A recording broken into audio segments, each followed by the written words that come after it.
ఇప్పుడు శ్రీ సుబ్రహ్మణ్య సహస్రనామావళి. ఓం అచించశక్తయే నమః. ఓం అనఘాయ నమః. ఓం అక్షోభ్యాయ నమః. ఓం అపరాజితాయ నమః. ఓం అనాథవత్సలాయ నమః. ఓం అమోఘాయ నమః. ఓం అశోకాయ నమః. ఓం అజరాయ నమః. ఓం అభయాయ నమః. ఓం అచ్యుతారాయ నమః. ఓం అఘహరాయ నమః. ఓం అగ్రగణ్యాయ నమః. ఓం అత్రిజాసుతాయ నమః. ఓం అనంతమహిమ్నే నమః. ఓం అపారాయ నమః. ఓం అనంతసౌఖ్యప్రదాయ నమః. ఓం అవ్యయాయ నమః. ఓం అనంతమోక్షదాయ నమః. ఓం అనాదయే నమః. ఓం అప్రమేయాయ నమః. ఓం అక్షరాయ నమః. ఓం అచ్యుతాయ నమః. ఓం అకల్మషాయ నమః. ఓం అభిరామాయ నమః. ఓం అగ్రధుర్యాయ నమః. ఓం అమితవిక్రమాయ నమః. ఓం అతులాయ నమః. ఓం అమృతాయ నమః. ఓం అఘోరాయ నమః. ఓం అనంతాయ నమః. ఓం అనంతవిక్రమాయ నమః.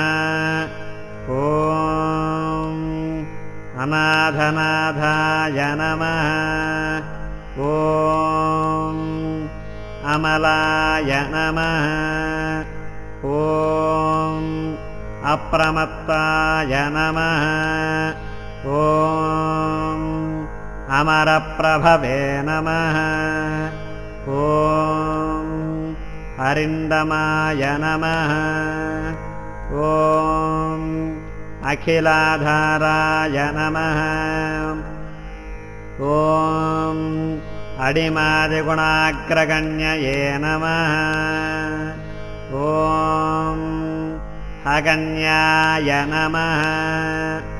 ఓం అచంచలాయ నమః. ఓం అమరస్తుత్యాయ నమః. ఓం అకళంకాయ నమః. ఓం అమితాసనాయ నమః. ఓం అగ్నిభువే నమః. ఓం అనవద్యాంగాయ నమః. ఓం అద్భుతాయ నమః. ఓం అభీష్టదాయకాయ నమః. ఓం అతీంద్రియాయ నమః. ఓం అమేయాత్మనే నమః.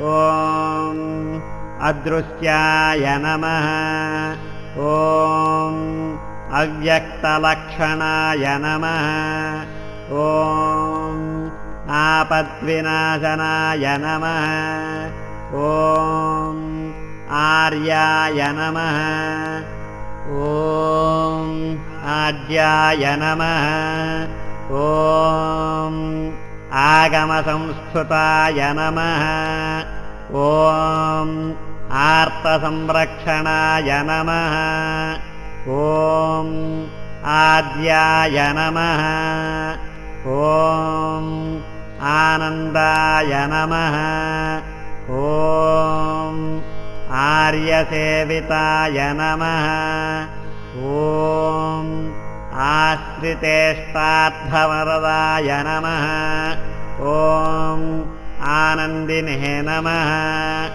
ॐ आर्तफलप्रदाय नमः ॐ आश्चर्यरूपाय नमः ॐ आनन्दाय नमः ॐ आपन्नार्तिविनाशनाय नमः ॐ इभवक्त्रानुजाय नमः ॐ इष्टाय नमः ॐ इभासुरहरात्मजाय नमः ॐ इतिहासश्रुतिस्तुत्याय नमः ॐ इन्द्रभोगफलप्रदाय नमः ॐ इष्टा